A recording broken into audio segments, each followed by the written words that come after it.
Take a person, take a story, take you on a journey.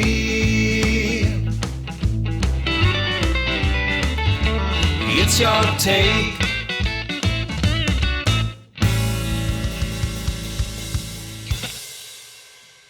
On today's Your Take, I'm joined by a well-known British actor whose personality, talent, and perfect comic timing have been seen on both stage and screen. He pursued an acting career from a young age, joining an amateur dramatics company and studying performance at the Birmingham School of Speech Training and Dramatic Art. His first stage appearance was at the Alexandra Theatre in 1967, and he's gone on to appear in several stage plays and a regular panto entertainer.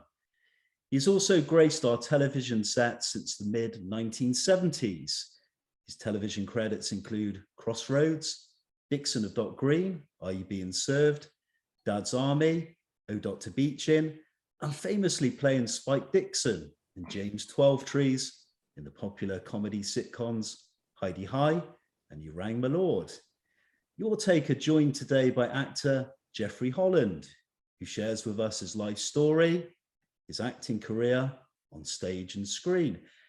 Thank you for joining me. And at the end of today's Your Take, I'll share a little story of meeting you as a child in 1991. All will be revealed at the end, but it's lovely to see you. And thank you kindly for being a guest on Your Take. My pleasure, James. It's lovely to be here and to talk to you. I don't think the actors always love talking about themselves, and I'm no exception. I'm really looking forward to talking about your long career, not just on our television sets, but also obviously on stage, in serious stage plays, in comedy, as well as panto. But I kind of also feel you're kind of, I've said this to a few guests, almost like a part of my childhood, having grown up with these, cherished TV shows. I've got a lot to answer for, I'm afraid, haven't I? Yeah. We'll go back to the very beginning, and I want to kind of turn the clock back many, many decades. Post-war, you were born July the 17th, 1946 in Walsall, Staffordshire. I kind of want to ask you your memories of growing up as a child. What sort of things kept you amused? And wanted to find out a bit of background on your parents, who they were as people, what they did for a living, and if you had brothers or sisters. Right. Well, let's start with my childhood. Yes, I was born in 46. I'm 75 years old now, it's no secret. And yeah, I grew up in a little terraced street, a bit like Coronation Street, in Walsall, in the West Midlands. It was Staffordshire then when I was growing. They moved the boundary. It's now West Midlands now. But it was a normal little street, and I went to the local school. My brother was 3.5 years younger than me. I was the older brother of the two of us. And my mum and dad were just very normal working class people. They met when they were kids. They lived next door to each other as children. And my dad announced to my grandma when, my mum was only about 12, he said, "I'm going to marry your Doris one day." And he did. He damn well did. He went to join the army and he went over to India. He served before the war. He served for about 12 years in India with the British Army, and came back and was wounded out on the beaches of Normandy. Oh, wow. He copped some shrapnel, rather. He was lucky to be alive, actually, but he had a big hole in his side and a scar for the rest of his life. But he was wounded out, invalided out in 1944, so he missed the worst. Actually, he copped the worst. He could have been killed, but he copped the worst that day, and he was invalided out. And he peddled a bike for an insurance company for most of my childhood. And my mum was a full-time mum looking after me and my brother. We went to the local school, and then sadly, when I turned about 14, I was whisked out of class and taken to the headmaster's study. I thought I was in deep trouble for some reason. And the headmaster was in a bit of a state, having to tell me that my father had been taken ill, had a seizure, and he died. He had a heart attack. He'd been in bed for about a week. And this was 1961. And they hadn't invented bypass surgery then. And they could have saved him if they'd known what to do. But they knew what was wrong with him. The doctor, his GP, knew exactly what was wrong with him, but he couldn't do anything about it. So it was just a question of waiting. And then one day he went out to get into his car and go about his business. And he was found outside the garage on the floor, quite stone dead, you know. And that was a bit of a shock, to say the least, for all of us. And as I say, I was 14 at the time and carried on with school until the end of my GCSEs, as we used to call them. GCEs they were then. And then I left school at 16, really, just to keep supporting my mum, because she was you got a part-time job and trying to support me and my brother and bring us both up. And I went to work for a local wine merchant, because they used to take boys from my grammar school, which I moved on to then, at Christmas, for the Christmas rush, they called it. So they had lads from my school. So I approached them for a job, and they took me on to train me up. And I was just there for a bit and carried on earning a few quid a week, which was very meagre in those days. And then it was then that my friend Peter, who's still my best friend to this day, he's just turned 76, he's a bit older than me, you see. He came to me one day, because we were going to this church youth club every Sunday evening, and it was a bit boring. And he came to me one day and he said, I found this amateur drama group for under 21s, you know, and we were, what, 15 at the time.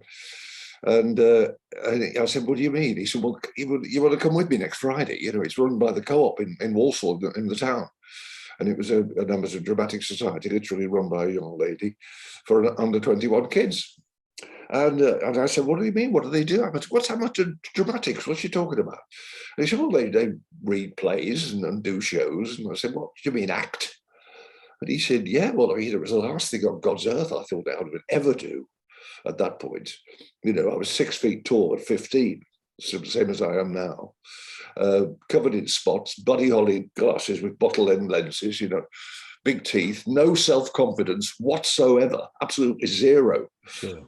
And the last thing I ever thought I'd ever do is get up in front of people and do stuff. And then he said the magic words. He said, well, the girls are very pretty. So I said, what time do you want me? You know, that was it. I will say my acting career began in the amateur days due to my raging hormones. Sure.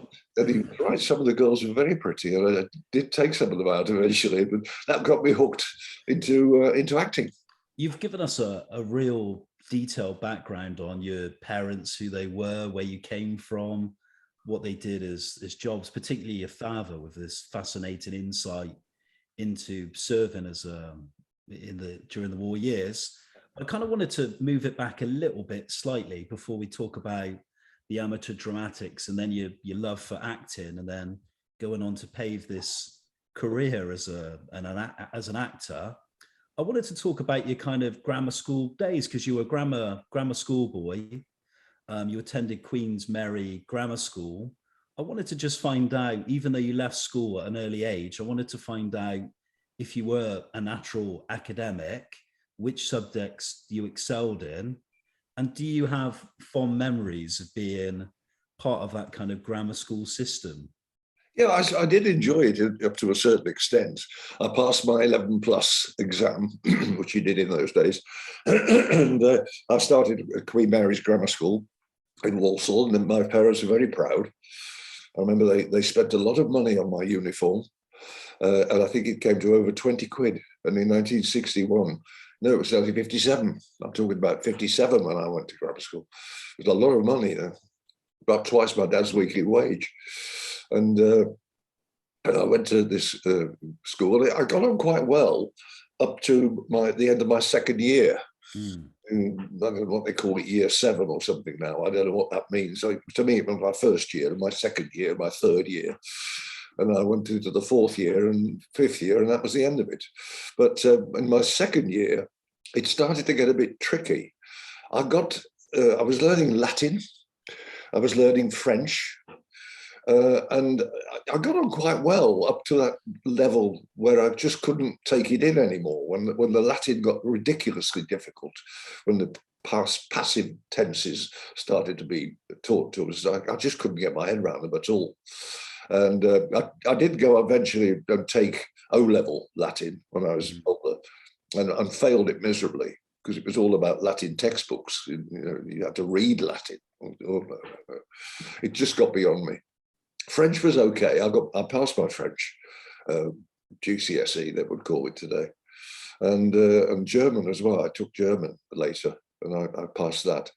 But as far as academics were concerned, maths was a problem for me in as much as I got my head round arithmetic. I've always been good at mental arithmetic. I do sums in my head quite well, and I couldn't get my head round geometry at all.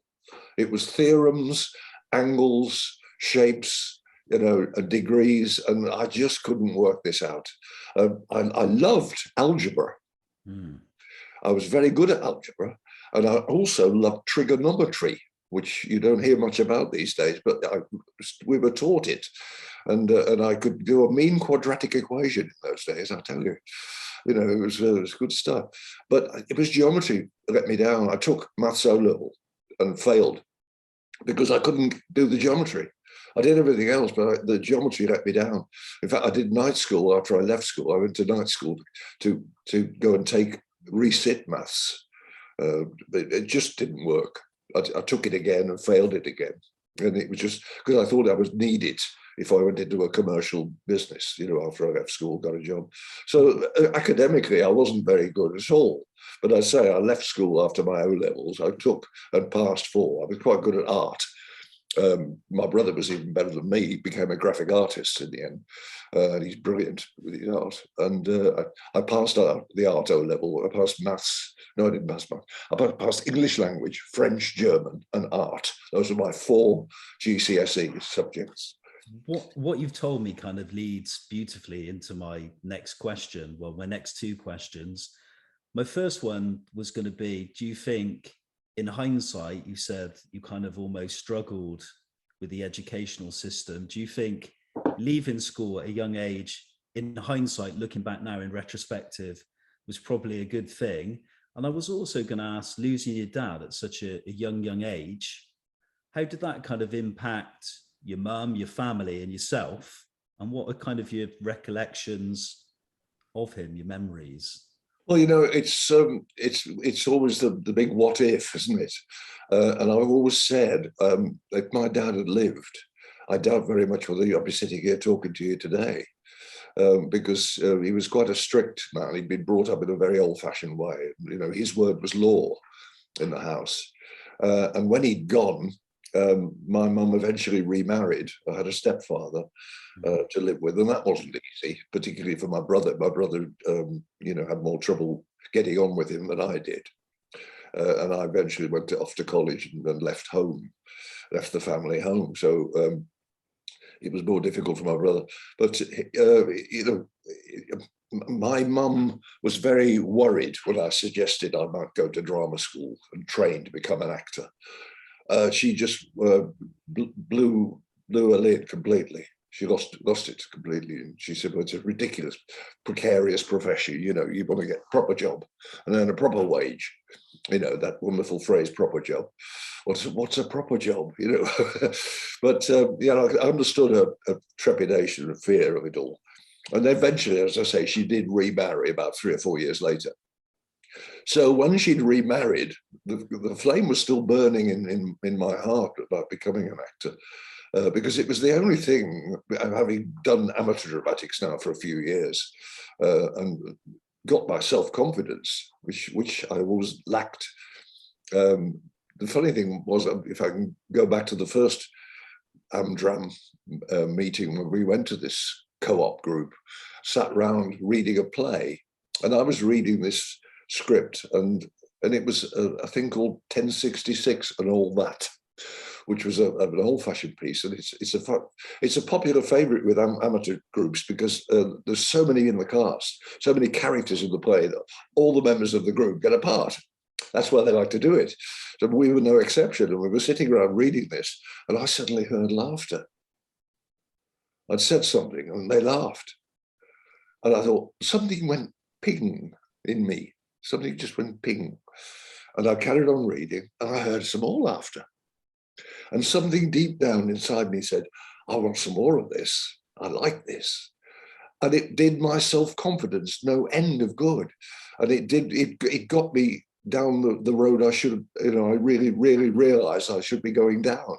And I wasn't destined to do a manual job with these hands, apart from gestures. But it put me on the right track. And if my dad had been around, I don't think I would have even gone to an amateur dramatic society and done that, because it was just the way my life changed completely. It was meant to be, because here I am after 55 years in the business. It's literally 55 years this year. Wow. It was what I was meant to do. And going, back to look at what if. And I've always said what if, and I always think, what if my dad had not died then? Would I be sitting here talking to you now about a career that I've had?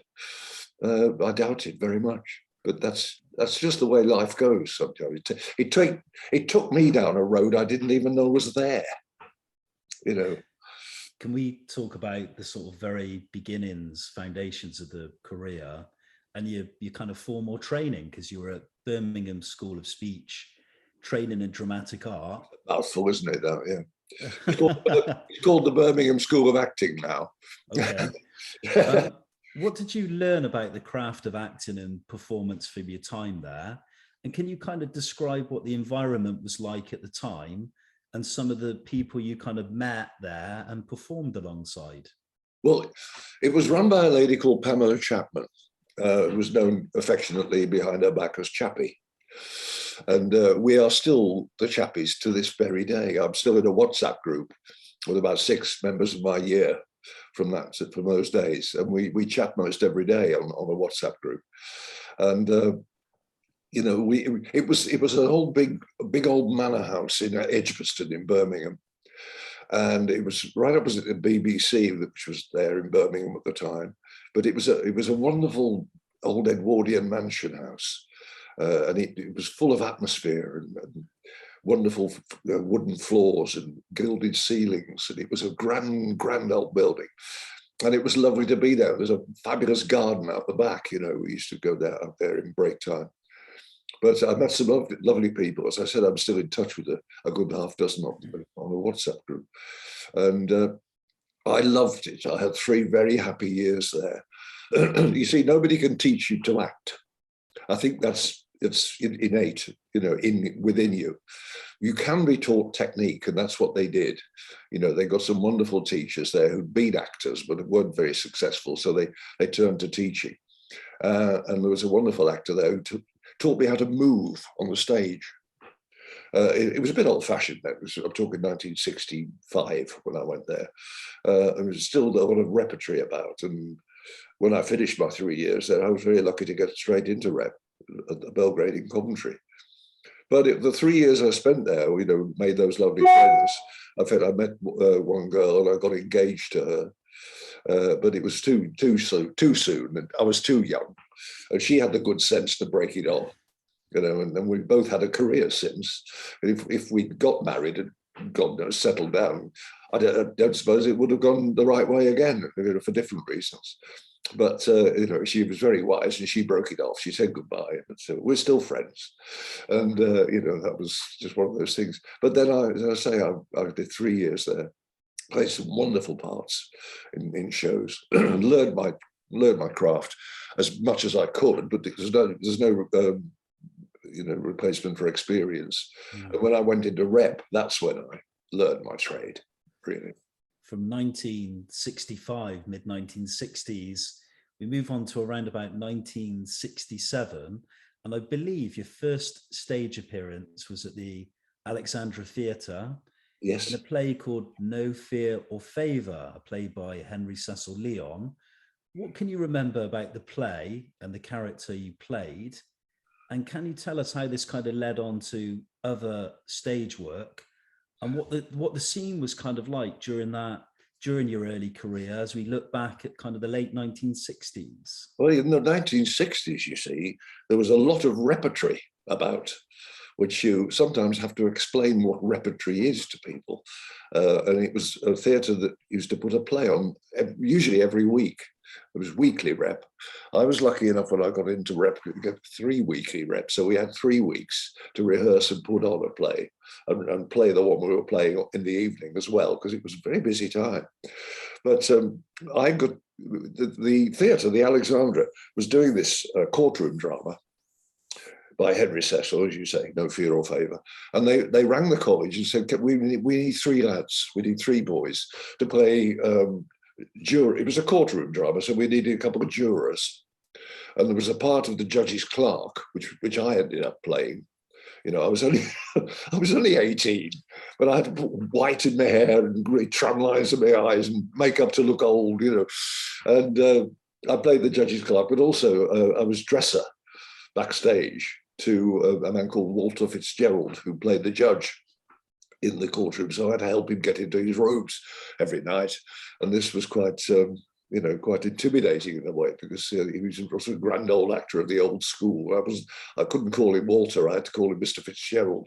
You know, that was the way it was. But there was, you know, in those days there was a hierarchy in the theatre, and he was up there amongst those. And I was a little, young lad, a nobody. But it was a great experience, because the play actually starred Richard Green, who was better known in those days for playing Robin Hood on television in the Robin Hood TV series, which you can still see on Talking Pictures these days. It's still on there.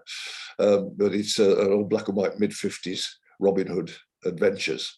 And they all spoke frankly like that, you know, Robin Hood and Ned Berry, all frankly jolly, because that was the way it was then. If you couldn't act, if you couldn't speak like that, you know, nobody had regional accents in those days. But Richard Green was very, very nervous, terribly nervous, because this is 1967, and he'd been on television. He hadn't been on stage for over 12 years, and he was being paid a lot of money to do this piece, but he was playing himself and his own twin brother, because it was quite a twisted plot, and he had to play his own twin brother. But mostly he was in the dock defending himself. You know, he was the self-defending accused of a crime, and he had the script in the dock with him on a table just below the level of the dock itself, so that he could see the script and follow it, because he had terrible difficulty learning it. It was a complete play, you know, and he was only used to having done a couple of scenes at a time, which, you know, you learn as much as you need to do, and then it goes, and you learn the next scene. That's when you're doing TV and film. It's a different technique to standing up for 2 hours talking in a theatre, you know. And he was terrified, poor man. I never forget seeing him on the first night shaking like a leaf. He got through it okay, but it was a very difficult business in those days. But that was quite an occasion for me, because the opening night of that piece was my 21st birthday. And I've never forgotten that. It opened on July the 17th, 1967. I was 21 years old that very day. And as a token, I bought the cast a round of drinks in the bar after the show. And I've never forgotten, I hadn't got enough cash in my pocket. I had to write a check.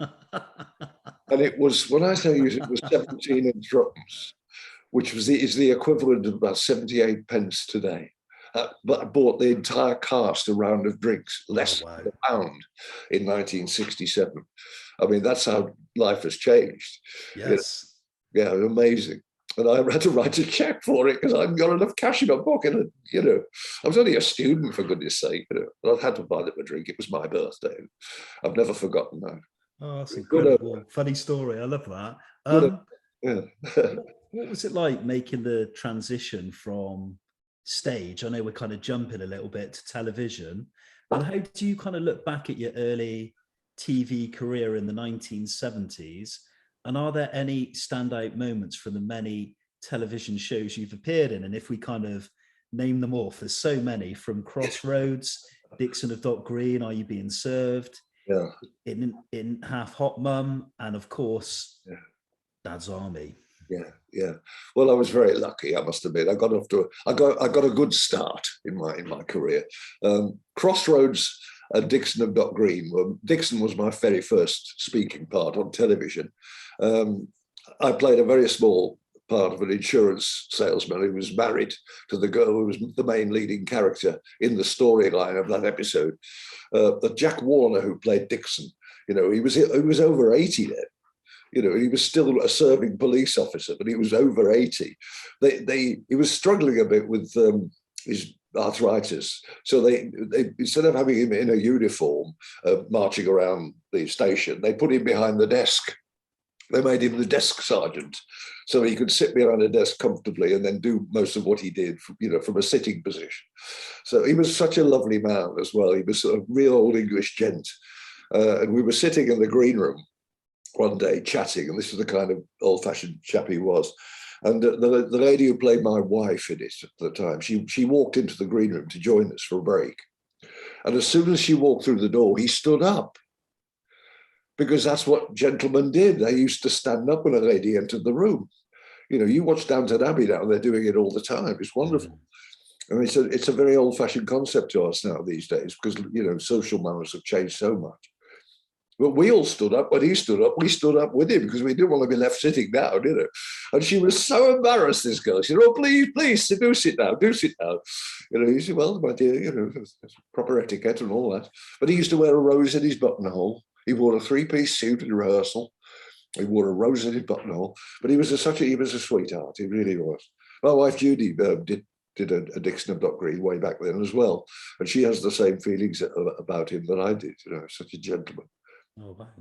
But Crossroads, if I may, I got recruited into Crossroads to play this Brummie market stall holder to Birmingham's famous Bullring Market.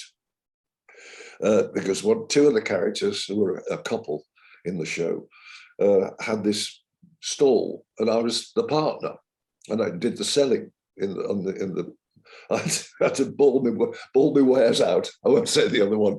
I would bawl my wares out in the market, and it was dreadful, because I used to walk past the real market on my way back to get the train home, through the Bullring Market. And one of the stallholders turned around to me, he recognised me, and he said, "You don't do it like that." I said, "Well, I don't know. I'm just doing my best. I should do what they tell me. They write it. I just say it, I don't make it up." That's great. Yeah, well, it was lovely. I did that for about 6 weeks. I played Mike Hawkins in Crossroads for, I think, 10 episodes, spread over 6 weeks. And it was one of those characters that disappeared into the kitchen to make a cup of coffee and was never seen or heard of or spoken of again. Sounds a little bit like Lord Lucan, doesn't it? Like that, just disappeared and was never mentioned again. So they couldn't know what to do with me, you see, so they just got rid of him. And what was it like to be part of Dad's Army? Because it is almost a British institution, isn't it? Yeah, that was magic. That was absolute magic. It came at a time when I was getting pretty brassed off with the way things were. I was at Chichester.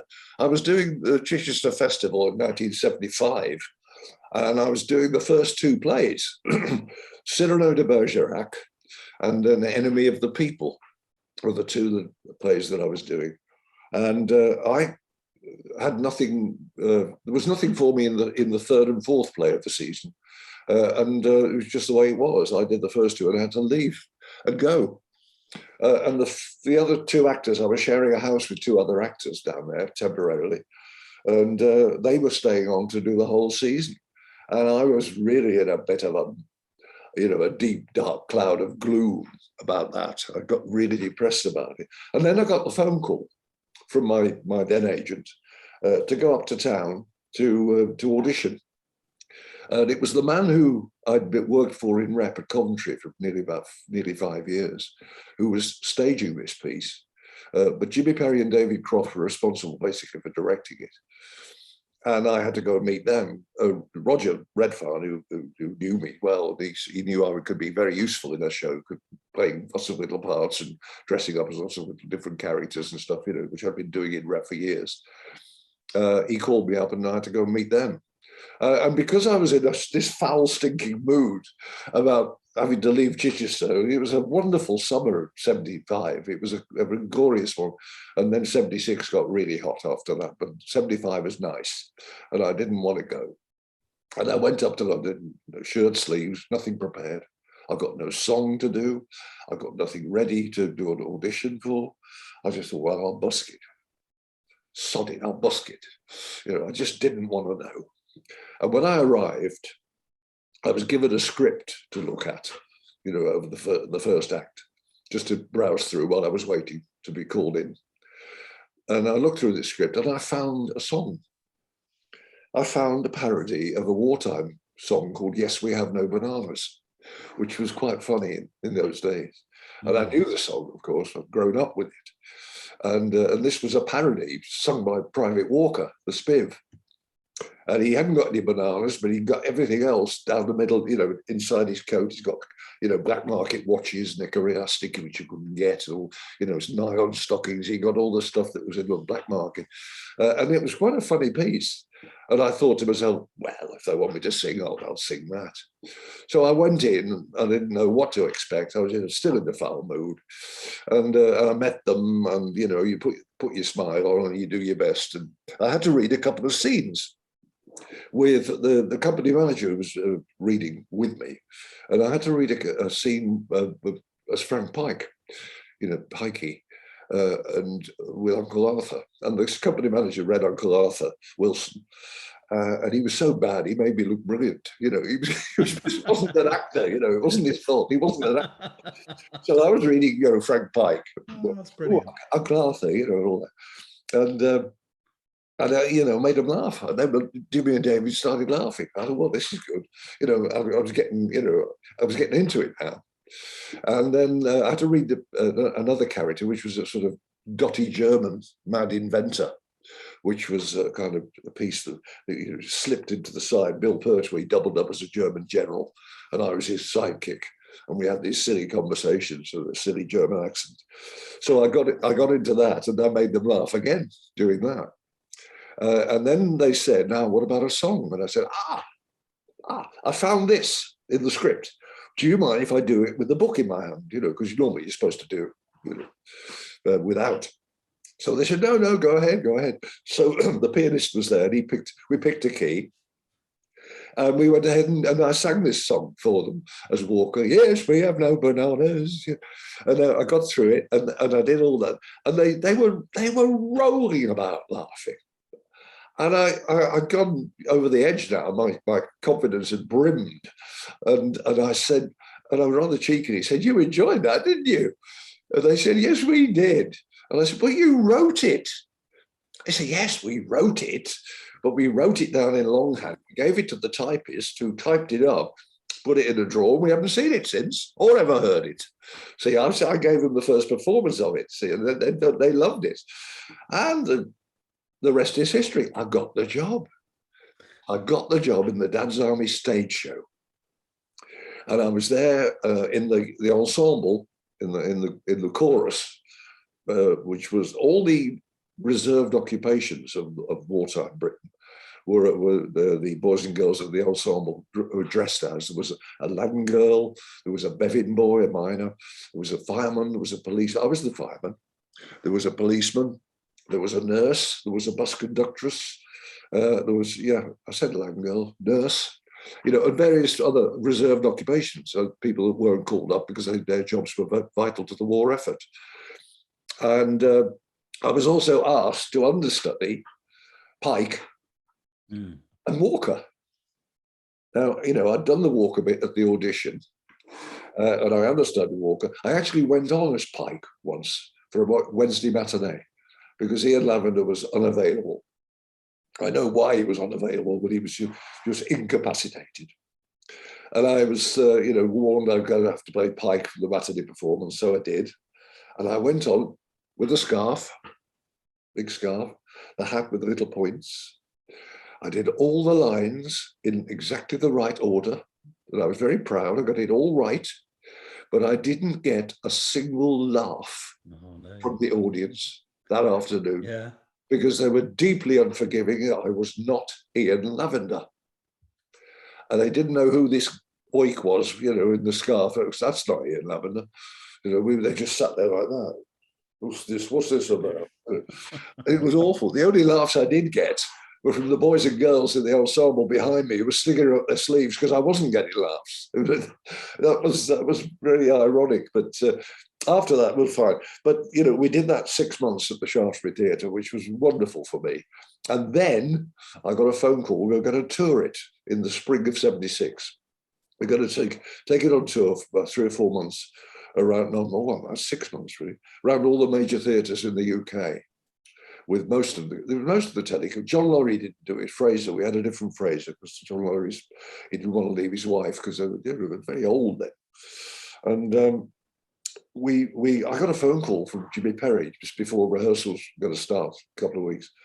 And he said, "Hello, dear boy." He said, "I wondered if you wouldn't mind taking over as private Walker for the tour." Walker?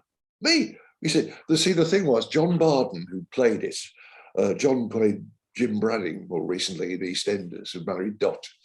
That's John Barden. But I know him, yeah. He was much younger then. He had more hair. And they put him in as Walker because he was a very cockney lad, And John Barden didn't want to do the tour. He did the West End, but he didn't want to do the tour because he had other stuff to do. So they asked me, because I'd understudied it. I knew it. I knew the words. I knew it in the right order. They didn't need any extra rehearsal.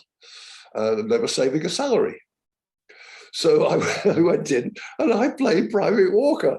I was one of Captain Manrick's platoon for 6 months on the stage. And when the curtain went up that first night in Nottingham, the curtain went up and I'm standing there with my rifle at the port with all the others in this tableau. There was a tableau of the platoon. The big Union Jack curtain went out very slowly, but and there we all were standing with our rifles at the port, and Captain Mannering was at the front saluting, and I was so moved and so proud. The tears were running down my face quietly at the back of the stage there, but it was just so wonderful for me. I was 29, and I was a member of Captain Manrick's platoon. And that was such a joy, and it was lovely. And all the cast were so supportive of me because I wasn't James Beck. James Beck had died about 3 years before that, but they put Johnny Barden in as Walker because it was a good foil for Captain Manrick, so that's why they wanted the character there. And then I took it over, and I played it for those 6 months, and that was my step into the world of Perry and Croft. Some lovely memories about absolutely. Dad's Army, and I'm gonna jump forward a bit, probably a decade after, and I'm gonna ask you that kind of unfortunate question that you've probably been asked hundreds and hundreds of times before. But my question was, how did the role of Spike Dixon on the BBC television sitcom Hi-de-Hi happen? And what was it like performing the material written by Jimmy Perry and David Croft and performing with such a high pedigree of comedy performers, and from Paul Shane to Simon Goodell, Sue Pollard and David Griffin? What was that whole experience like? I bet it was incredible. It came out of the blue, like Dad's Army came out of the blue. I'd done the Dad's Army stage show. Result of that was David asking me to be in a guest artist in a couple of the 8 Half Hot Mums. A couple of Are You Being Served, which he wrote with Jeremy Lloyd as a customer in Grace Brothers' shop. I did 2 of those. I did 2 8 Half Hot Mums, one of which I still believe to this day was my unofficial audition for Hi-de-Hi. When it was such a success for me. It was an episode called The Superstar, when I was this gormless RAF twit who turned up at the concert party to audition for the concert party. And he could do everything that all those lads could do on his own, but better.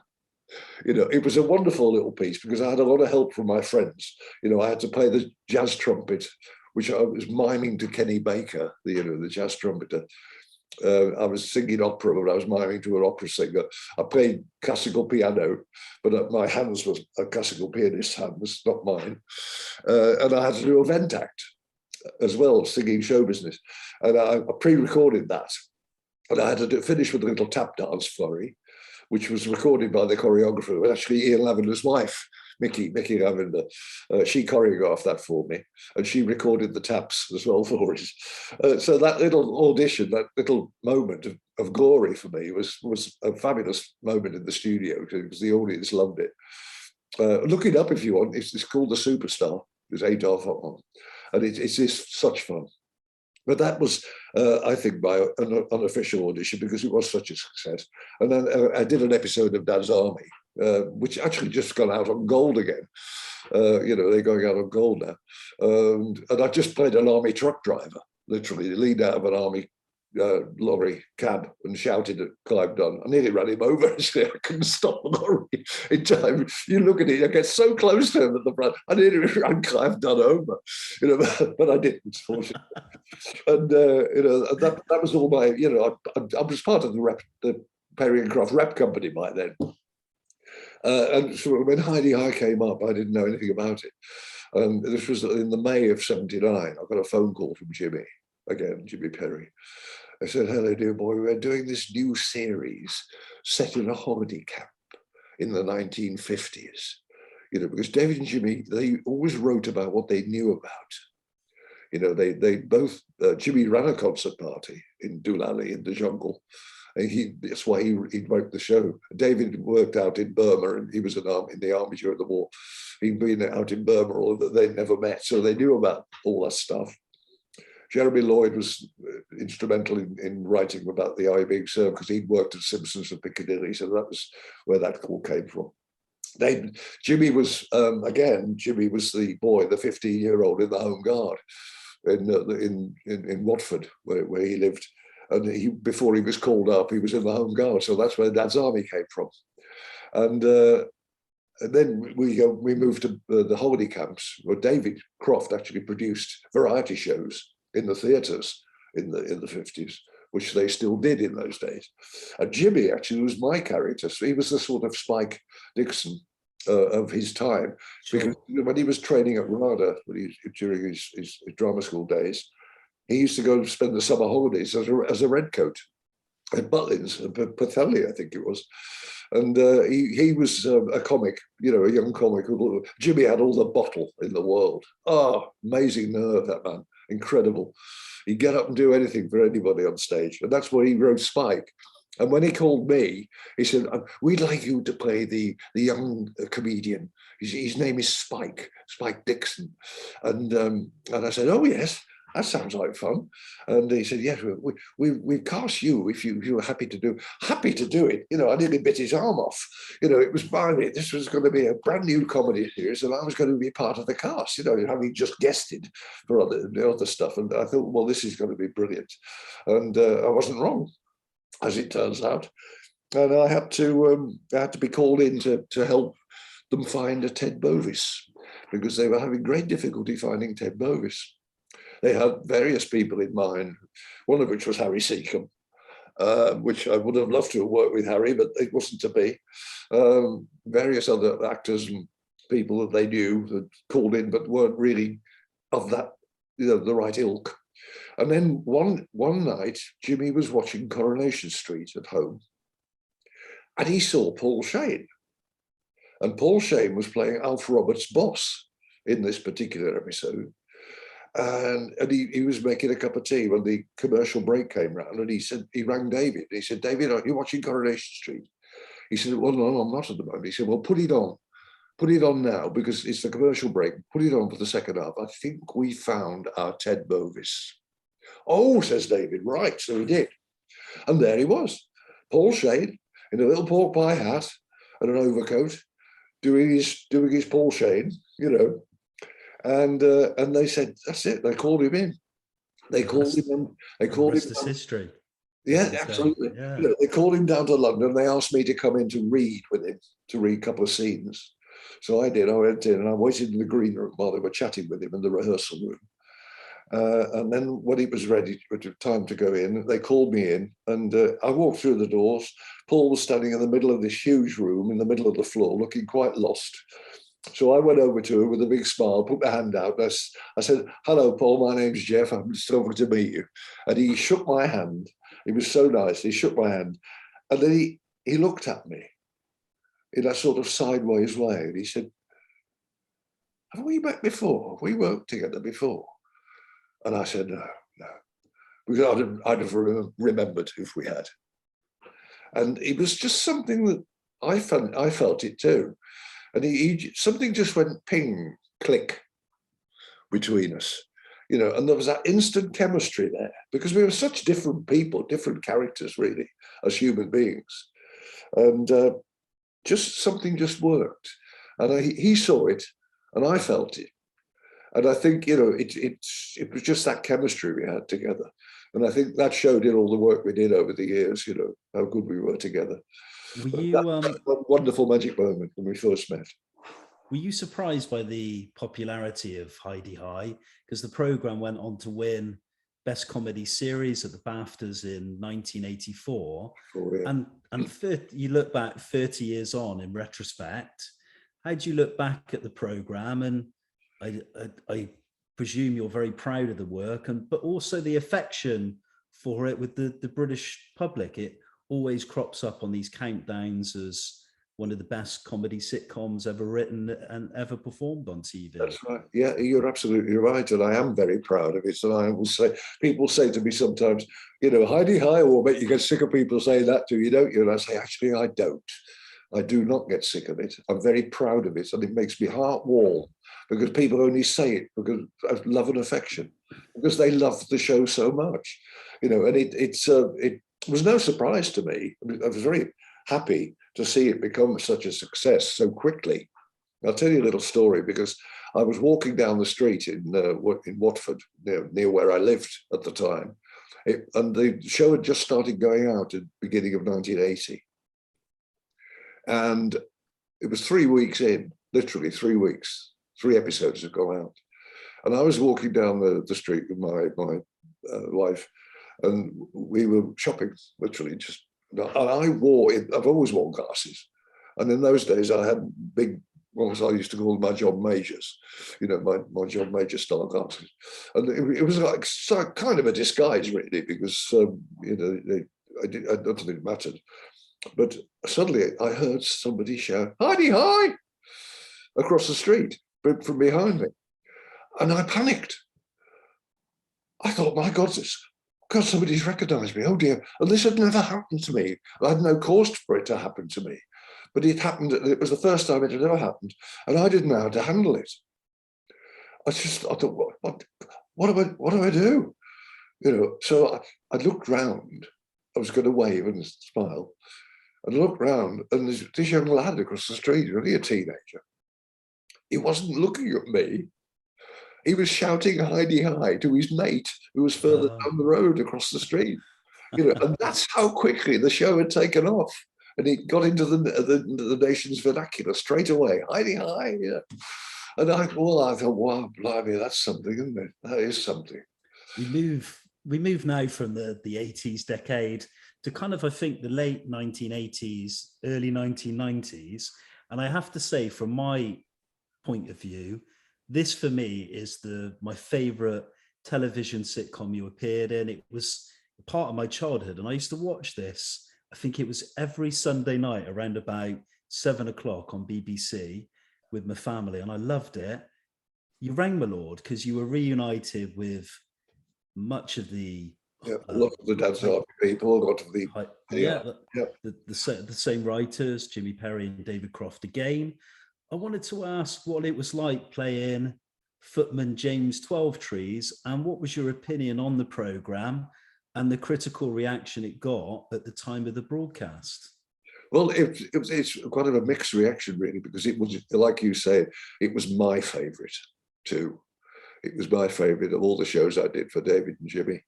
And David Croft always said that it was the cherry on his cake. He loved that show so much. And it was just so very different because it was 50 minutes long for a start.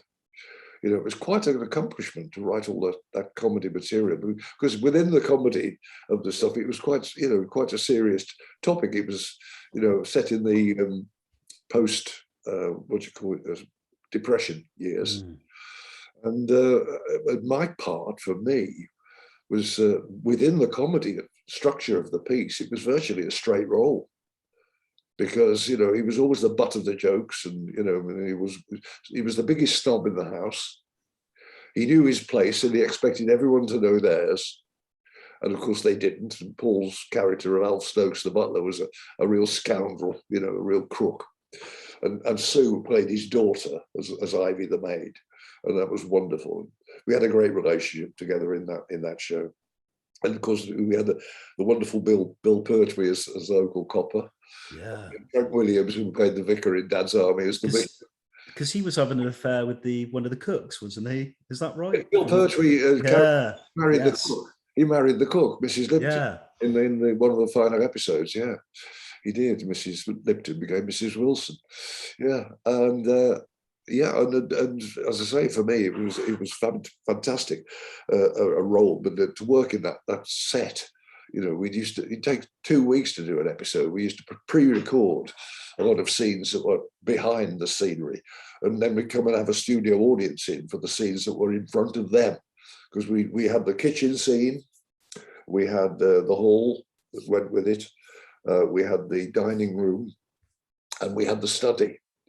And they were all in front of the audience. But the drawing room, which was behind, across the corridor, and all the upstairs bedroom scenes, they were done separately. They were all pre-recorded. So we had to do those with no audience there. So we had to guess where the laughs were coming from and hopefully leave a space before we spoke the next line to allow for the laugh to be heard. You know, because that's the trick with comedy. You have to allow the audience to laugh. Because if you don't, you come straight in with your next line, they can't hear it.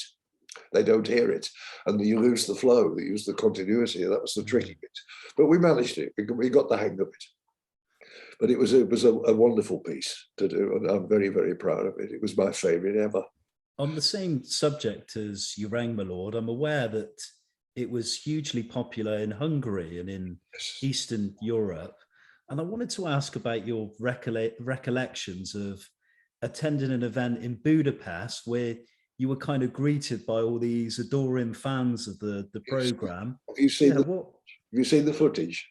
No, I've not seen it. No. Look it up. It's on YouTube. Budapest 2018 in Budapest. There's some footage. I'll tell you what happened to me there. I bought the costume at the end of the series because I thought nobody's having this. It's mine.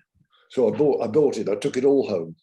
And when we did this in Budapest, I did a radio interview for somebody in Budapest. I've got a lot of fans who came over to see my one-man show, and I did it at the Jermyn Street Theatre in London. And it was a plane load of Budapest people came over from Hungary to see me in the play. And I didn't realise how big it was over there. It was massive. And I got this radio show a bit later on through my connections through various people over there. And they rang me and asked me if I could do this interview, and I did. And it was tricky because they interviewed me in English, and I answered in English. But when the program went out, my answers were translated and voiced by the actor who dubbed me in the series, because they were all dubbed into Hungarian by various Hungarian actors, and the actor who dubbed my voice, or his voice over me as James, did my answers in this interview. So that was very interesting. And the final question was, the next year, they said, 2017, and they said next year, 2018, it'll be 30 years since you made the very first episode in 1988. What are you going to do to celebrate it? And straight off the top of my head, I said, well, why don't we all come to Budapest and have a big do over there? And they went, leave it to us, they said. And they did. And we had it organised, and they looked after us. They flew us over. And there were 5 of us went, because Sue couldn't go, she was working. Perry Benson couldn't go because he was working. And there aren't many of us left, sadly. Myself, we went over, Susie Brown, who played Poppy, Katie Rabette, who played Sissy, she went there, and Amanda Bellamy, who played Rose, you know, Michael Knowles, who played Teddy. We all went, there were 5 of us went. And we had this most wonderful reception. But before in the event, it was kept very secret, and it was done at the university building. People were, you know, it was crowdfunded, and people paid a lot of money for their tickets because nobody wanted to know where it was in case they got gate crashed. And it was that delicate, you know, huge over there. And I didn't realize how huge until I put the costume on. I put the stripy jacket on, black tie, and black trousers. I've still got them, I put them on. And they asked me at the end, because all the Hungarian actors who dubbed our voices did the first 40 minutes of just telling stories and being interviewed, you know, and there was a translator on stage who did all, when it was our turn, we spoke in English, obviously, and for those that couldn't understand English, a lot of them could, but for those that couldn't, they translated what we said straight away to Hungarian. But before that, at the end of the Hungarian actors section of the show, the one on the stage, I was sent for, you know, she rang a little bell. So I think it's time we had a little drink, don't you, everyone? So she rang a little bell, and I walked on, dressed as James, with this grey hair, you know, so no attempt to cover it all up. I walked on and with this tray of champagne, you know, glasses of champagne, walked up onto the stage. Well, I've never heard anything like it in my life. It's on film. You can look it up. They took the roof off. Wow. I've never heard hysteria like it in my life. I could have been one of the Beatles. I could have been Elvis Presley. You know, I walked on. I just couldn't. I was stunned, completely stunned. I did what I was supposed to do. I walked up onto the stage. I was a bit like this, a bit glazed, you know, and I put the drinks down. I shook hands with the actor who did my voice because he didn't know I was coming on. And he didn't know I was there and coming up with this. He was gobsmacked as well. He said, "Ladies and gentlemen, Jeffrey Holland," you know, and he introduced me. And when I could finally get my line out, when it subsided, I just said, "You rang me, lady?" And he translated it into Hungarian. And then I did my bit, and I left the stage. And when I got into the wings, I just burst into tears. It was just completely overwhelming. I didn't expect that. I had no idea it would meant much to them. You know, this is 30 years on, and it's still, they watch it every day. To this day, every single day, it's on TV in Hungary. It means the world to them. And it means the world to me that it does, you know. Wonderful. You look that up, it's on YouTube. Yeah, I'm definitely interested to see that. It sounds incredible. And before we wrap the interview, I want to come back a little bit to your stage career and your love for Stan Laurel. Yes. But I kind of briefly wanted to ask you one question about being reunited with David Croft, Paul Shane and Sue Pollard a third and final time for Oh Dr. Beeching. But my question was, it only ran sadly for 2 series between 1996 and 1997. What was your opinion on the series, and were you disappointed that it was axed by the BBC due to the kind of unsatisfactory viewing figures? Yeah, well, I've got a big opinion on that. It's not due to the viewing figures. It's because they messed about with it. Right. The thing is, this was the mid-90s, and the BBC was changing. The world was changing. Comedy was changing. You know, a few years had gone by since Urang finished in 92, I think. And we made the pilot for Beeching in 95, but with Sherry Hewson playing Blanche in it. And she got Corrie after she'd done the pilot, so she couldn't do the series the following year. We did the series, 96, the first series. But she got Corrie, so she couldn't do it. So we replaced her with Julia Deakin. And we had to record all the scenes with her in the first episode after we'd done the second episode, if you like. It was very confusing. But it was David Croft and Richard Spenlove who brought the idea to Jimmy and David. Richard Spenlove was a broadcaster, very experienced broadcaster, but he had been the youngest station master in the late 60s on the railways. When he was 23 years old, he was a station master. So he knew all the ins and outs of what went on in the railway stations. And he said there's a comedy series there. And he brought the idea to Jimmy and David. Well, Jimmy looked it over and thought about it for a bit, and he decided he didn't want to do it because Jimmy had only ever written about things he knew about, and he didn't know anything about the railways, and he didn't even particularly like steam railways, because it was all in the steam age then. Well, there were a few diesels about, but we used steam engines. And so David took it on himself, and Richard was his co-byliner. Although Richard didn't actually do much writing. We had a team of writers who we got guest writers in to write the episodes. But we did a first series, and that went out, I can't remember the weekend, it was sort of early evening. It did all right, the first series, but there was a controller at BBC One at that time who went on record as having said, and I quote, "I don't want any more net curtain comedy." I think he meant good, clean family fun, which is what David Croft was good at. Because, as I said, the world was changing, TV was changing, the BBC was changing. And it was going down the line of shows like Men Behaving Badly, which was completely different sort of comedy. It was more adult comedy. It was. Don't get me wrong, I'm not knocking it. It was a brilliant piece, and it was wonderfully acted by all the main characters in it. Fantastic and really funny stuff. But it was different stuff. It was more adult stuff, and because of that, it went out later in the evening after the Watershed, because it contained a lot of innuendo and a lot of blue language, if you like, which was different, and ours wasn't. So the second series was, dare I say it? Yes, I can say it because it's true. It was sabotaged. We recorded 10 episodes. When they put it out on a Sunday evening in the summer, early July, late June, at 6:45. 6:45. Now that's no time to put a comedy show out.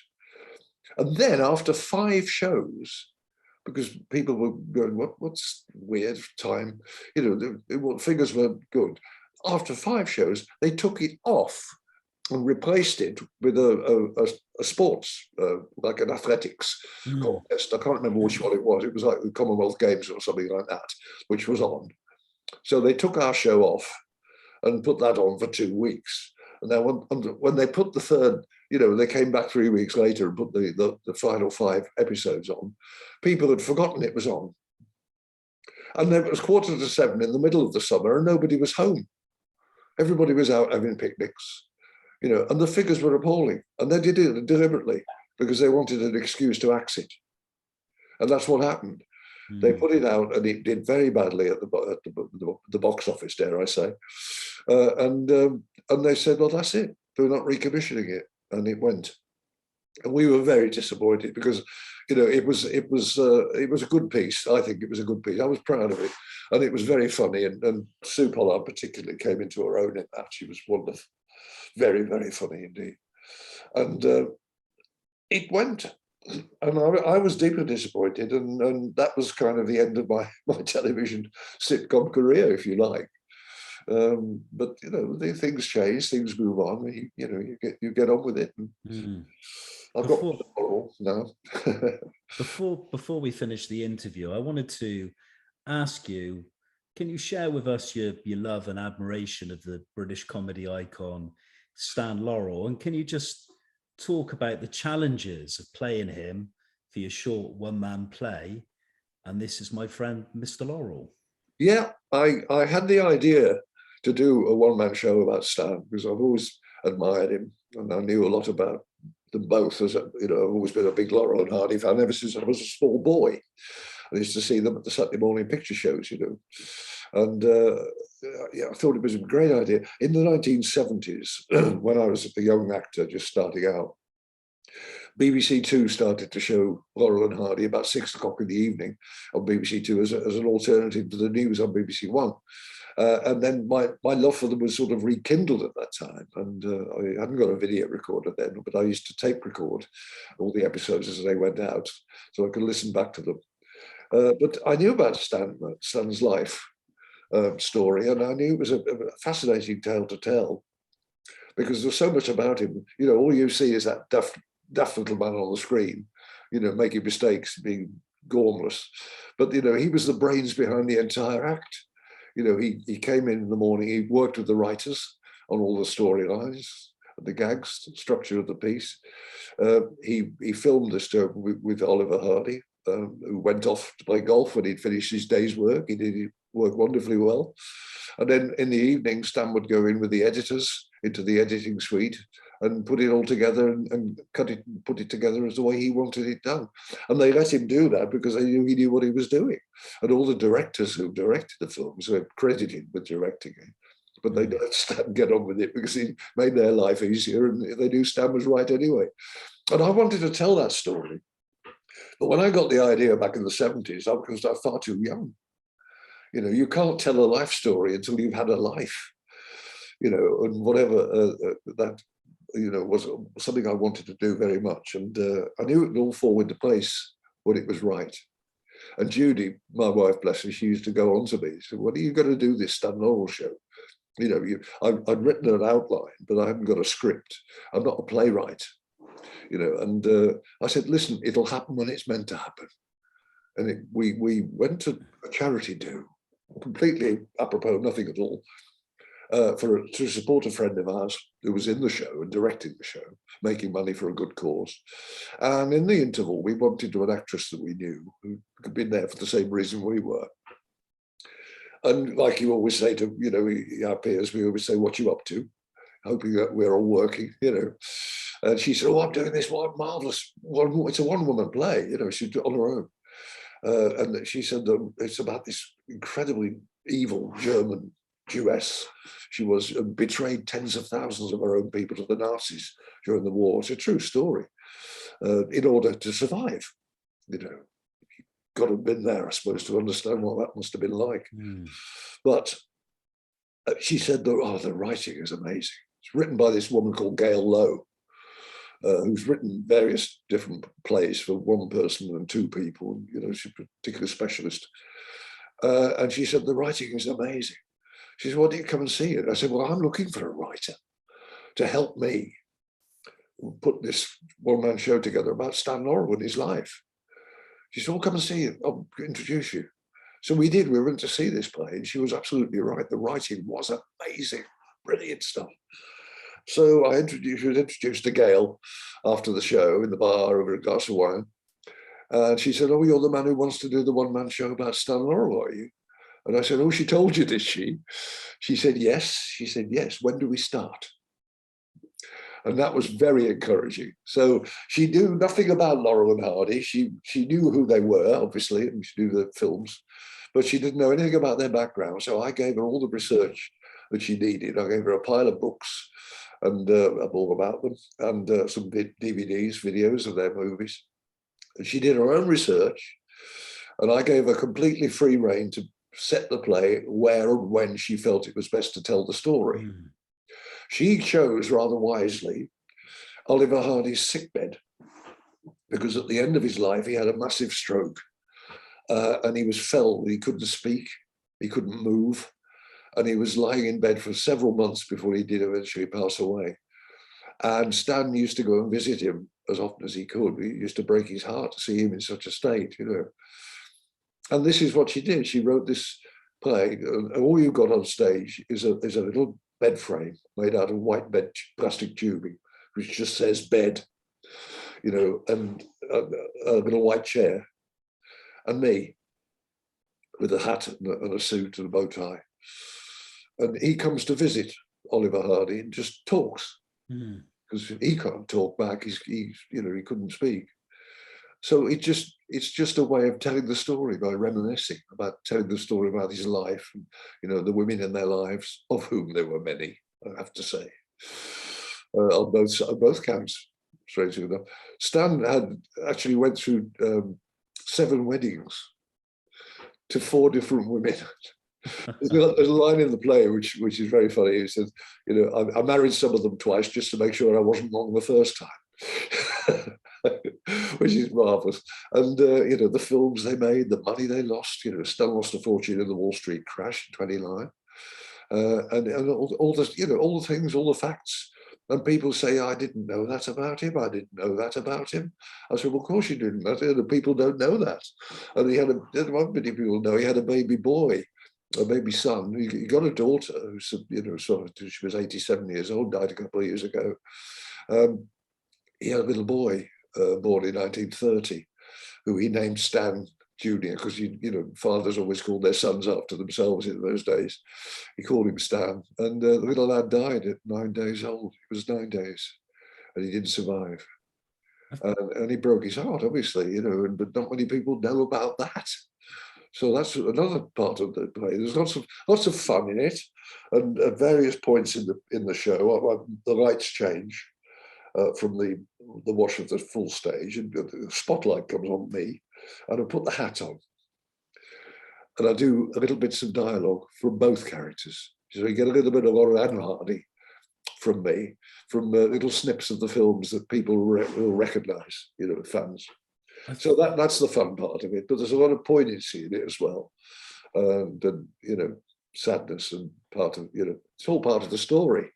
And I've Judy said, why don't you get on with it? And I said it'll fall into place when it was meant. And we met Gail, and she wrote it with me.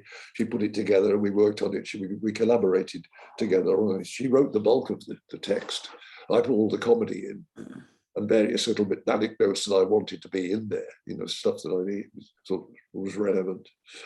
And then when Gail set the play, what I'm trying to get at is the timing, because Gail set the play in September 1956, just after Hardy had had the stroke, and Stan was visiting him. And in September 1956, Stan Laurel was 66.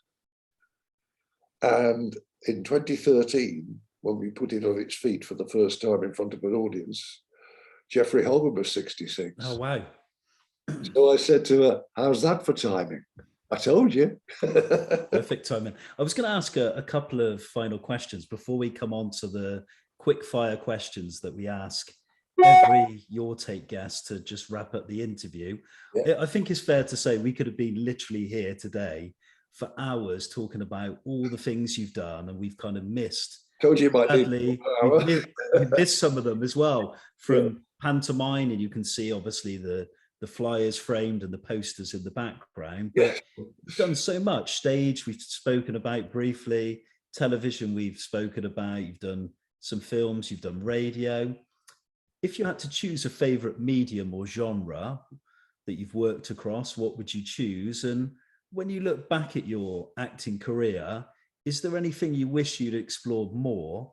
And is there anyone that you wish you'd really worked with? Oh, that's a few questions. It's too many, maybe, to. I think as far as the medium is concerned, most actors will tell you their first love is the live theatre. It's certainly mine. Yeah. When you're out there, it's just you and the audience, and the buzz between you, particularly with comedy. You're relying on laughter, and when you get laughter, it's very encouraging. And it gives you a boost, gives you a fillip, as they say. And yes, that's certainly mine. I love doing Mr. Laurel because it's just me and them. And I do a follow-up part 2 when at the end of the play. We have an interval, and I come back, take the costume off and come back as me. And we just have a Q&A and a chat. And I just tell a couple of stories about Stan, and they ask me questions, and it's always different. And that's the lovely thing I enjoy about that. But any play on the stage really when it's live is best. I mean, I love television, and I've been very lucky to have done what I've done, been able to do. But radio's fun. It's always fun because you don't have to learn it. You don't have to dress up and wake up. There's just, you read it, and that's always easy fun. So that's it. I mean, we must do a part 2 because we haven't touched pantomime, have we? No, we haven't at all. No, I was going to mention a little story about pantomime at the end, but do you wish you'd have maybe ventured a bit more into like feature film? I know that's a kind of difficult area to branch into, but is that something you kind of think, oh, I wouldn't have minded maybe making a film in Hollywood or with a really good British director?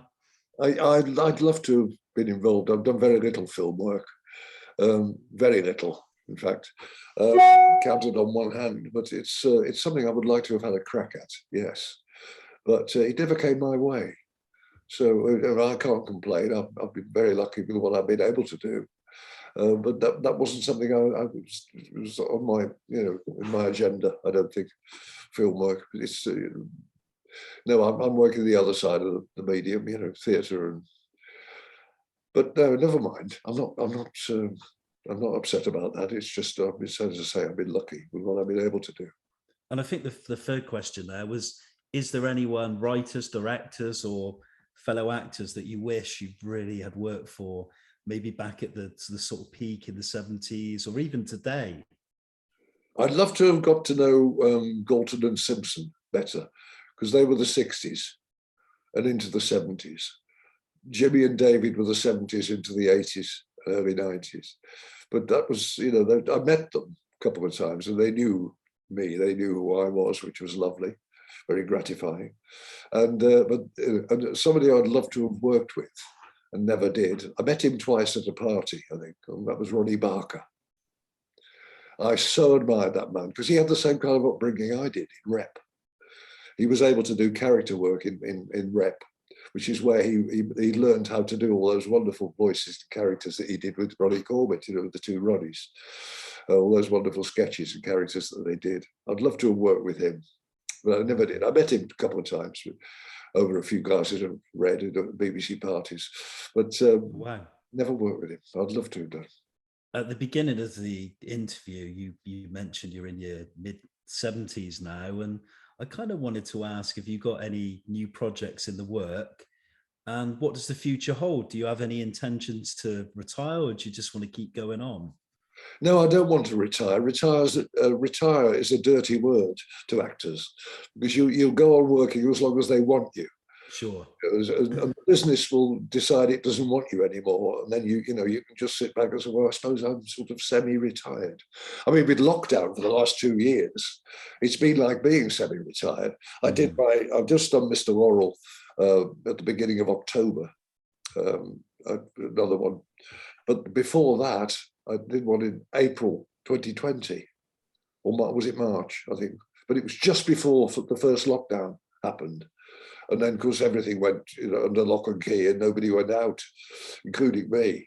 And Judy and I have been sort of under lockdown ever since, really. It's just going literally down to the shops and back again, or in the car up to Sainsbury's or whatever, and sitting in the house and thinking, well, this might be it. But I'm open to offers. I'm open to offers. I'm certainly not giving it up. And I'm not certainly saying I'm not retired. No way, no. I'll go on working as long as people ask me. If they stop asking me, that's not my problem. I'll just hope for the best. Fingers crossed. But no, I don't want to say I'm retired. No.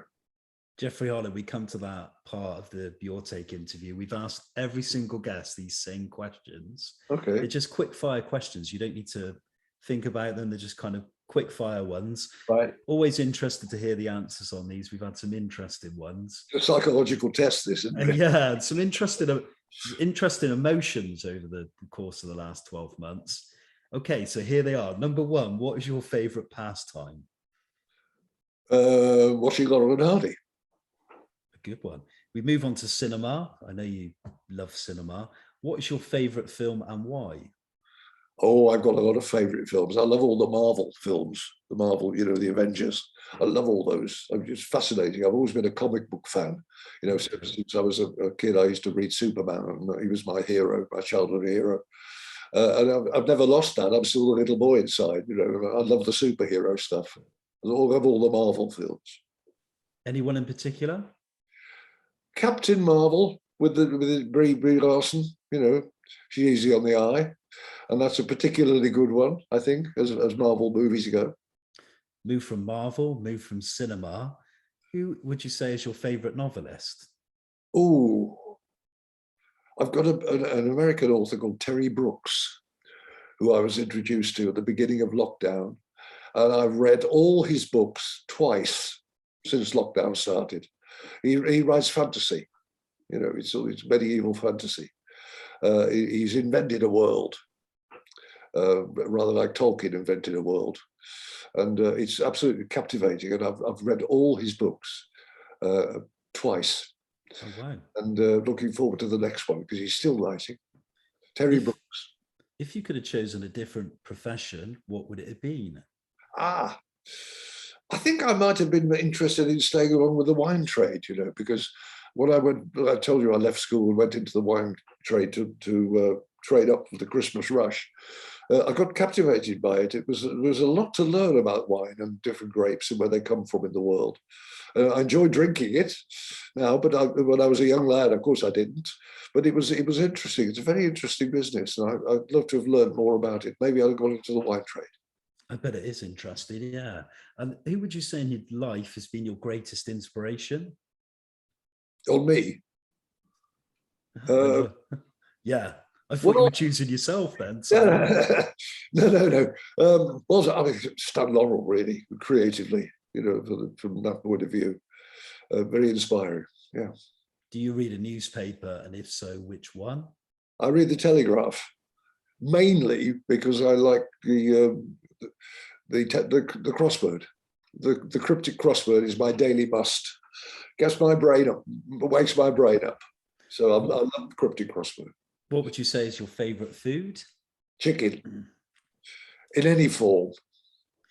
Who is your favorite cultural icon? Cultural icon? Yeah, cultural icon. A lot of people struggle on this one. I don't know what a cultural icon is. Someone like, I don't know, it could be someone like Gandhi, somebody, a political figure. Oh, I see. Yeah. I don't really know about that one. I haven't thought about it. No. Okay, we'll move on from that one. What would you say is your favorite curse word and why? Your favorite curse word? I can't say it on air. You're allowed to. No, I don't know. It's very expressive, the F word. I think I use it far too much, but it's very expressive. And everybody because it's so explosive, you know, you can get rid of a lot of venom with a few F words. What would you say is your favorite holiday place or destination? Oh, Judy and I love traveling. You know, we were very lucky. We met during a Middle East and Far East tour. So you know, the Far East is wonderful to me. Since we haven't been there for many years, but the Middle East and Far East, yeah. We've briefly spoken about cinema, but we move on to music. Who would you say is your favorite music artist and your favorite album? I'm a great fan of the Shadows. You know, I grew up with the Shadows, Cliff and the Shadows, but mainly the Shadows that my music, their own music. So I've still got my old vinyls of all their old LPs and albums. So there's a lot, but I'm a great big band fan as well. We love the big band era, we both do. And I've got a lot of fantastic orchestral versions of big band stuff. So that is a particular favorite. A favorite album or at all? No, I've got a compilation called the Big Band Box. It's a 3 CD compilation big box of all the big orchestras of the 40s, you know, in the early 50s. So it's that compilation of the kind of big band music, big band swing. I like guitar instrumentals. I like your choice of the Shadows and Hank Marvin. A friend of mine met him once in a park, a lovely little story. But what would you say is your greatest achievement to date? Oh, Mr. Laurel. I think so, without doubt. My play. And finally, Jeffrey Holland, the last question. How do you wish to be remembered? As, if I could dare say it without seeming arrogant, as an actor's actor. A good team member, because I've always loved working in a team. You know, when you help each other, you look out for each other. You can achieve an effect by working together. I've always been a team member. So yes, I would like to be remembered as, with respect, as an actor's actor. A fascinating insight today into your life and your incredible acting career. I've enjoyed it immensely, and there's been some really good stories and a few laughs my side. And I think we could have been here for literally hours today, talking about all the things you've done, all the things you've achieved, and how people perceive you. You know, we love what you've done in terms of all the stuff you've done on stage, screen. I was going to wrap up by telling you kind of a little bit of a pointless, stupid story, really, but there's a little bit of a connection. I had to look on your website, but around about, I think it was 1992 Christmas, I was taken to Panto. I think it was in Cardiff by my parents, so I would have been about 11. I remember after the Panto, I think it was, I can't remember what Panto, it might have been Aladdin. It was Aladdin. Your memory's better than mine. We were in the bar, and Rosemary Ford's agent happened to be stood next to us and asked us boys if we like an autograph and a picture. She was obviously on the Generation game at the time. Right. And then you were asked to come along and have a photo and give us an autograph. And I remember chatting to you for about 5 minutes, saying I loved you round, my lord, at the time. And I said, I am a James, so I'm kind of named it. Yeah. But you were very pleasant back then. So yeah, I'm very accommodating of your time. Well, he was trying to be, if people are nice, I like to be nice back. You know, it's nice to be nice. It is nice to be nice. And, you know, people take the trouble to come and ask for an autograph, tell you how much they love your work. What can you do? It's very gratifying. Yeah. Thank you for your time today. I've enjoyed it immensely. No problem. An absolute gentleman and accommodating of your time. And thanks for joining me on your take. Absolute pleasure. Thank you.